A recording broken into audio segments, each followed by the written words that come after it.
Hello students, welcome back to my channel. आज के इस क्लास में हम करने वाले हैं मेजर पेपर 5 पॉलिटिकल साइंस का इम्पोर्टेंट सब्जेक्टिव क्वेश्चन, जो कि आपका रहने वाला है मेजर पेपर 5 से यूनिट 1 से। यूनिट 1 में आपको कंपैरेटिव पॉलिटिक्स के बारे में भी पढ़ना है, तो इसी से रिलेटेड हम सारा क्वेश्चन लेकर के आए हैं। क्योंकि आप सबका एग्जाम है तो रिविज़न ज़रूरी है, तो जितना भी आप पढ़ चुके हैं उसका रिविज़न आप सब कर लीजिए, उतना ही बहुत है।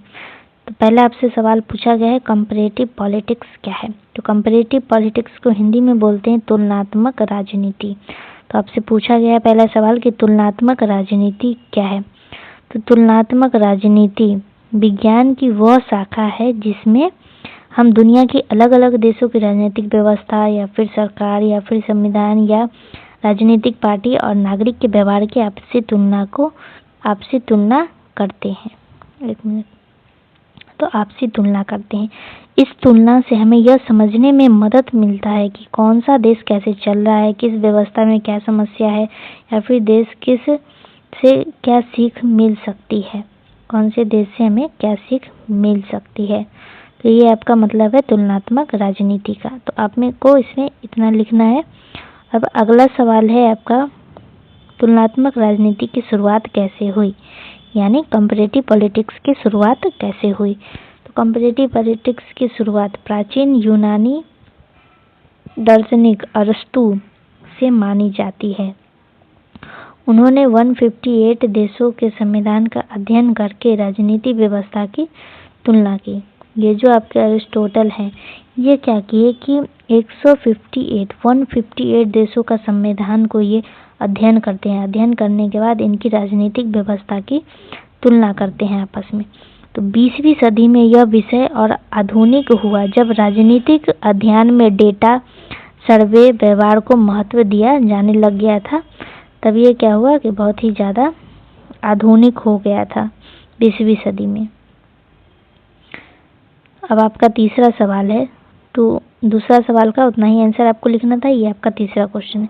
तो तीसरा क्वेश्चन है, कंपैरेटिव पॉलिटिक्स की प्रकृति का क्या है, नेचर क्या है इसका। तो इसमें आपको लिखना है प्रकृति निम्न प्रकार से है। तो पहला आपका पॉइंट है इसमें वैज्ञानिक प्रकृति। इसका अध्ययन तथ्य, आंकड़ों और साक्ष्यों पर आधारित होता है। और तुलनात्मक प्रकृति, इसमें दो या अधिक देशों के सिस्टम की तुलना की जाती है।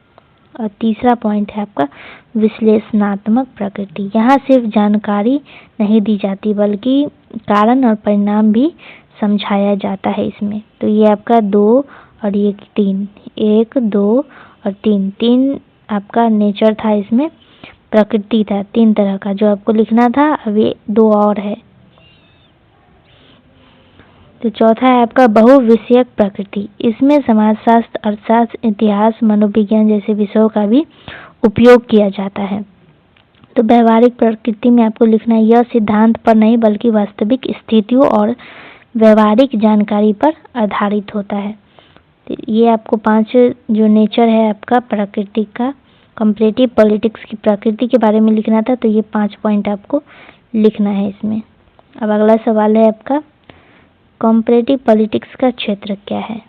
इसके क्षेत्र में आपको लिखना है कि इसका जो क्षेत्र है बहुत बड़ा है। इसमें इसके मुख्य रूप से निम्न चीज़ें शामिल है इसमें। तो पहला है आपका राजनीतिक संस्थाओं का अध्ययन, जैसे संसद, न्यायपालिका, कार्यपालिका, राजनीतिक दल। ये आपको फर्स्ट पॉइंट लिखना है। दूसरा पॉइंट आपको लिखना है सरकार के रूपों की तुलना। हम ये यूनिट 1 पढ़ा चुके हैं, तो जो स्टूडेंट्स क्लास नहीं किए वो जाकर क्लास करेंगे, उसके बाद ही क्वेश्चन आंसर करेंगे। तो हम वहाँ भी पढ़ा चुके हैं, तो इसलिए यहाँ पर हम जल्दी शॉर्ट में कर रहे हैं। तो लोकतंत्र, तानाशाही और राष्ट्रपति प्रणाली, संसदीय प्रणाली, इतना आपको इसमें लिख देना है। और उसके बाद है आपका राजनीतिक संस्कृति, नागरिक राजनीति को कैसे देखते हैं यह समझना। तो ये चीज़ आपको इसमें लिख देना है। अभी अगला इसमें आपको और लिखना है कि राजनीतिक भागीदारी, जैसे कि मतदान, जुलूस, आंदोलन, पार्टी, संसदीय। और अगला पॉइंट है सार्वजनिक, फिर है राजनीतिक विकास, उसके बाद है राजनीतिक व्यवहार। तो ये कुछ पॉइंट्स दिया हुआ जो कि आपका कंपैरेटिव पॉलिटिक्स का ये सब क्षेत्र है। तो ये सब आपको लिखना है उसमें। अब अगला सवाल है आपका कंपैरेटिव पॉलिटिक्स क्यों महत्वपूर्ण है। तो कॉम्परेटिव पॉलिटिक्स यानी तुलनात्मक राजनीति महत्वपूर्ण इसीलिए है क्योंकि इससे हम दूसरे देशों की राजनीतिक अनुभवों से सीख सकते हैं। ये बताता है कि कौन सा व्यवस्था किस प्रकार काम करता है, लोकतंत्र को मजबूत बनने में मदद करता है, देशों की समस्याओं के समाधान खोजने में सहायता करता है और बेहतर नीति बनाने के लिए सरकार को मार्गदर्शन करता है। इसीलिए ये महत्वपूर्ण है। अब अगला सवाल है आपका, कॉम्परेटिव पॉलिटिक्स और कॉम्परेटिव गवर्नमेंट में क्या अंतर है? तो कॉम्परेटिव पॉलिटिक्स यानी तुलनात्मक राजनीति और तुलनात्मक सरकार में क्या अंतर है? तो सबसे पहले आपका है तुलनात्मक सरकार। तो यह सिर्फ सरकार और राजनीतिक संस्थाओं का अध्ययन करता है, लेकिन कॉम्परेटिव पॉलिटिक्स की बात करें तो यह संस्थाओं के साथ साथ राजनीतिक व्यवहार, संस्कृति और नीति को भी देखता है। अब यह अगर हम बात करें इसकी कॉम्परेटिव गवर्नमेंट की, तो यह परंपरागत तरीका है और ये क्या है, यह आधुनिक और वैज्ञानिक तरीका है।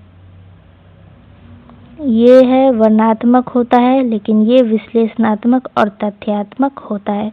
इसका दायरा कम है, लेकिन इसका दायरा बहुत ही बड़ा है, बहुत व्यापक है। तो ये आपका अंतर दिया हुआ है इस दोनों में, कॉम्परेटिव पॉलिटिक्स में और कॉम्परेटिव गवर्नमेंट में। तो इतना आपको इसमें लिखना है। अभी अगला सवाल है आपका, बिहेवियर रेवोल्यूशन ने कॉम्परेटिव पॉलिटिक्स को कैसे बदला?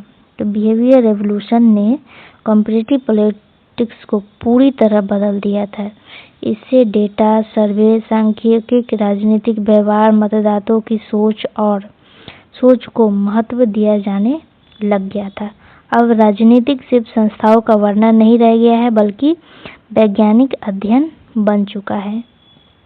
तो इतना आपको इसमें लिखना है। अभी अगला सवाल है आपको, कंपैरेटिव पॉलिटिक्स में इस्तेमाल होने वाले मुख्य तरीके कौन सी है? तो ये कुछ मुख्य तरीका है जिसका नाम हिंदी इंग्लिश दोनों में दिया गया है, तो आप लिख सकते हैं। तो पहला है आपका इसमें ऐतिहासिक तरीका, संस्थागत तरीका, सांख्यिकीय तरीका, तुलनात्मक तरीका, फिर है केस स्टडी तरीका।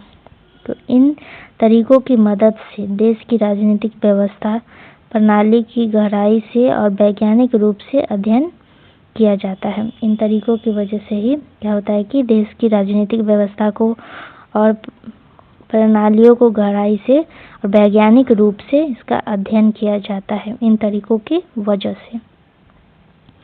तो ये था आपका कुछ यूनिट 1 से करीब 8 क्वेश्चन, जो कि हम पूरा करवा चुके हैं क्वेश्चन और आंसर के साथ ही। तो आप सबको एग्जाम से पहले इन सभी क्वेश्चन का आंसर अपने कॉपी में लिख लेना है, क्वेश्चन का प्रैक्टिस करके ही जाना है।